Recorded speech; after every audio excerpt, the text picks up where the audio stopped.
નમસ્કાર મિત્રો, વિડીયોમાં તમારું સ્વાગત છે। જી હા મિત્રો, અત્યારે હાલ મોટા અને મહત્વના સમાચાર સામે આવી રહ્યા છે। તો મિત્રો, સમાચારમાં વાત કરીએ તો બાજરી એક બર્જન્ટ અનાજ છે જે શરીરને ઘણા સ્વાસ્થ્ય લાભો પ્રદાન કરી શકે છે, પરંતુ જો હેલ્ધી ફ્રૂટ પણ ખોટી રીતે ખાવામાં આવે તો તેનાથી નુકસાન થવા લાગે છે।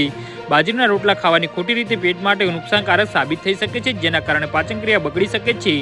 બાજરીનો રોટલો અમુક વસ્તુ સાથે ન ખાવો જોઈએ, જેના કારણે એસિડિટી, કબજિયાત, પેટમાં દુખાવો, બેચેની અથવા બીજી ઘણી સમસ્યાઓનો સામનો કરવો પડી શકે છે। જી હા મિત્રો, અત્યારે હાલ મોટા સમાચાર સામે આવી રહ્યા છે। આ રોટલી વજન ઘટાડવામાં મદદ કરે છે અને શક્તિ આપે છે। જો તમે શિયાળામાં બાજરીના રોટલાનો ફાયદો મેળવવા માંગતા હોય તો જાણો તેને ખાવાની સાચી રીત, જેમાં કોઈ વસ્તુ સાથે ન ખાવી જોઈએ, કેવી રીતે ખાવી જોઈએ અને કયા સમયે ખાવી જોઈએ જેવી માહિતી સામેલ છે। જી હા મિત્રો, બાજરીની પ્રકૃતિ ગરમ છે, તેને રોટલી ખાવાથી શરીરને ગરમી મળે છે, તેથી તેની સાથે અન્ય ગરમ વસ્તુઓનું સેવન ન કરો, જેના કારણે પેટમાં બળતરા, પિમ્પલ્સ, એસિડિટી, પેટમાં દુખાવો, ઝાડા જેવી સમસ્યા થઈ શકે છે।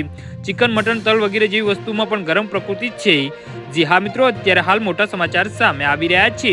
તો મિત્રો, સમાચારમાં વધુ વિગતવાર વાત કરીએ તો ચણા અને અજમાને ઉચ્ચ પ્રોટીન પ્રદાન કરે છે, પરંતુ તે જ સમયે જો તેઓ પચાવવામાં ખૂબ જ ભારે હોય છે। આ સાથે જ અડદની દાળ પણ મોડેથી પચી જાય છે। જે લોકોની પાચન શક્તિ નબળી હોય તેમને આ વસ્તુ સાથે બાજરીના રોટલો ખાવાનું ટાળવું જોઈએ, કારણ કે બાજરીમાં પણ ભરપૂર માત્રામાં ફાઇબર હોય છે। જી હા મિત્રો, તો આના વિશે તમારું શું કહેવું છે તો નીચે કોમેન્ટ બોક્સમાં જરૂરથી જણાવજો અને અમારી યુટ્યુબ ચેનલને સબસ્ક્રાઇબ કરવાની ભૂલતા નહીં। ધન્યવાદ।